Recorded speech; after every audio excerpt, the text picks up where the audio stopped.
Assalamualaikum warahmatullahi wabarakatuh. Ketemu sama saya lagi, kata Pak Ahmad. Kali ini saya mau cerita terkait dengan konsep apakah benar orang yang tidak punya gejala itu, OTG itu bisa menularkan kepada yang lain, gitu ya. Karena kita ketahui COVID-19 ini memang beda dengan SARS. Kalau SARS itu lebih mudah pengendaliannya. Kita cari orang yang bergejala, oke? Sehingga tidak perlu banyak PCR memang. Makanya nggak heran SARS itu selesai dalam waktu yang sangat singkat. Tapi kalau COVID-19 ini ternyata sulit sekali. Kenapa? Karena ada orang yang tidak bergejala memiliki juga kontribusi untuk menularkan. Nah, seberapa besar dia bisa menularkan, ini sangat tergantung juga pemahaman kita mengenai PCR. Jadi saya kebetulan malam ini berusaha browsing dan salah satunya adalah dari Dr. Indro Cahyono. Dr. Indro Cahyono adalah seorang ilmuwan, beliau adalah ahli virologis dan dia juga sangat paham mengenai PCR. Mungkin dalam beberapa hal saya tidak setuju dengan apa yang beliau katakan, tapi ada satu hal yang saya juga ingin memastikan rekan-rekan supaya mendapatkan juga gambaran terkait dengan makna city value dan apakah dia akan menularkan atau tidak. Jadi, oke. Ya, ini judulnya adalah cara sederhana membaca hasil swab PCR dan beliau membuat tabel bahwa kalau kita mendapatkan hasil gitu ya, ada city value-nya sekitar 20, 25, 35, apa maknanya gitu ya. Nah, dalam pembacaan city value ini sebetulnya itu tentu tidak hanya dari city value-nya saja.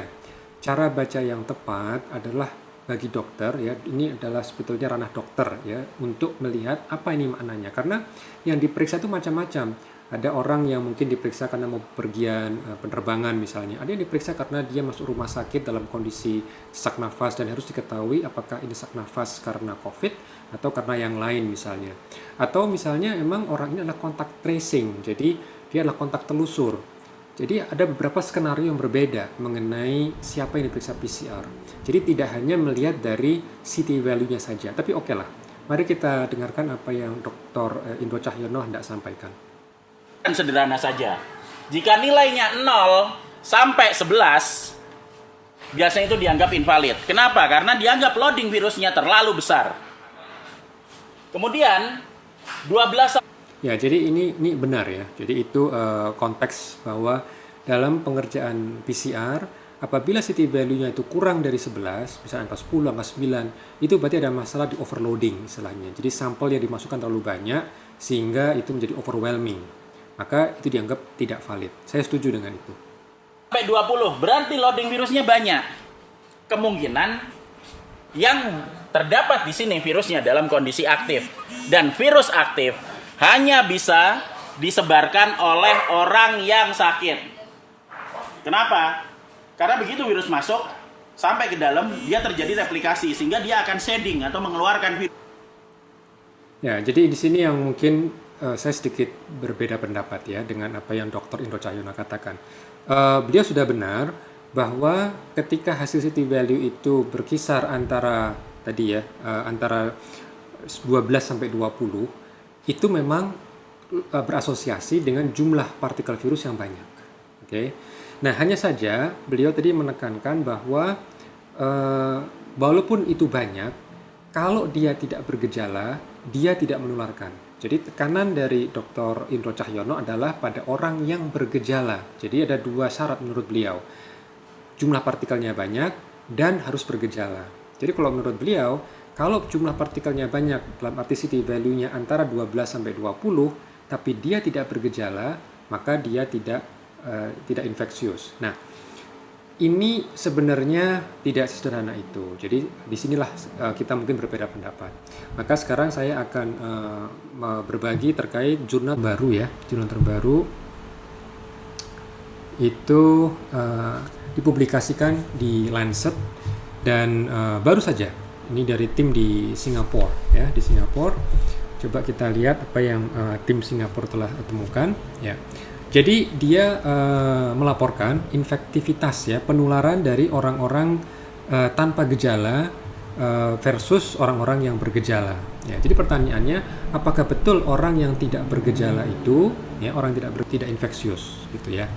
Nah, kita bisa lihat dari data ini. Jadi ini di Singapura, pengalaman Singapura, mereka melakukan studi pada beberapa orang ya. dalam periode antara bulan Agustus sampai Oktober 2020 gitu. Dan ini adalah hasil studi tes mereka yang melibatkan contact tracing. Jadi mereka mengenali apa yang disebut dengan index case. Index adalah orang-orang yang terkena COVID. Ada berapa? 628 orang. Dari 628 orang, mereka mencari kontak eratnya. Jadi mereka temukan sekitar 3.790 orang ya, kontak erat. Jadi rata-rata ditemukan mereka setiap satu kasus, satu indeks ada sekitar 6 orang. Nah, lalu dari 3.790 orang tadi itu kontak eratnya di karantina dan dimonitor. Berapa banyak dari 3.790 tadi itu yang akhirnya terkena COVID, menampakkan gejala gitu. Ternyata yang terkena gejala ada sekitar 89 kontak. Oke, 89 kontak. Jadi dari 3.090 kontak erat, akhirnya yang terkena COVID, nampak gejala COVID dalam periode karantina itu ada sekitar 89. Nah, dari 89 tadi itu, berapa banyak dari indeks yang asimptomatik tanpa gejala dan yang bergejala? Ini menarik. Dari 89 orang kontak erat yang 89 orang tadi itu sekitar 50 ya, 50 dari 89 itu adalah kontak erat yang bersinggungan dengan orang tanpa gejala. Sementara sekitar 39 orang yang akhirnya kontak erat yang menampakkan gejala COVID itu berkontak erat dengan orang yang bergejala. Nah, ini dari sini data ini menunjukkan bahwa ternyata memang orang yang tidak bergejala itu bisa menularkan virusnya. Ya, jadi ini studi yang menarik. Nah, lalu dari sini langsung terlihat bahwa ternyata yang tanpa gejala pun bisa menularkan, gitu ya, bisa menularkan. Nah, ini artinya apa? Artinya bahwa penyakit COVID-19 ini kesulitannya adalah terjadinya penularan pada melalui orang yang tidak bergejala. Jadi ini yang perlu kita sikapi dengan hati-hati ya. Dan memang kalau setelah kita lihat dari uji statistiknya, orang yang bergejala lebih poten 3-4 kali, hampir 4 kali lipat lebih poten untuk dia menularkan kepada yang lain dibandingkan yang tidak bergejala. Tetapi tidak berarti yang tidak bergejala itu aman ya. Jadi nanti kalau misalnya apalagi di penerbangan gitu ya, setelah dites PCR hasilnya ternyata CT value-nya katakan antara 12 sampai 20 atau hingga 25 misalnya, dan dia tidak bergejala, dia jangan ngotot gitu kan. Loh, saya kan tidak bergejala, katakan dia walaupun hasil PCR saya itu CT value-nya rendah, mestinya saya aman gitu, jangan. Karena apa? Karena dari studi ini juga menunjukkan orang yang tidak bergejala juga bisa menimbulkan risiko penularan kepada sekeliling kita. Itu sebabnya mengapa semua orang harus menggunakan masker, karena kita tidak tahu, kita tidak bisa hanya mengandalkan ada gejala atau tidak ada gejala. Baik, itu yang bisa saya sampaikan, mudah-mudahan ini juga bisa mencerahkan. Memang penyakit ini relatif baru, masih banyak harus kita pelajari, tapi dari data yang ada kita sudah makin mengetahui dan memang perlu kehati-hatian dalam menafsirkan ini apalagi ke publik. Bukan ide kita untuk saling menakuti, bukan. Kenapa harus takut? Kita sudah tahu banyak bagaimana modus penularannya dan ternyata lebih mudah karena kita cukup menggunakan masker, jaga jarak, sering cuci tangan, hindari ruang tertutup, jangan terlalu banyak aktivitas di ruang tertutup, sering aktivitas di ruang terbuka, buka jendela, buka ventilasi. Insya Allah kita semua kalau kita kompak melaksanakan 3M, kita bisa keluar dari pandemi ini bersama-sama. Assalamualaikum warahmatullahi wabarakatuh.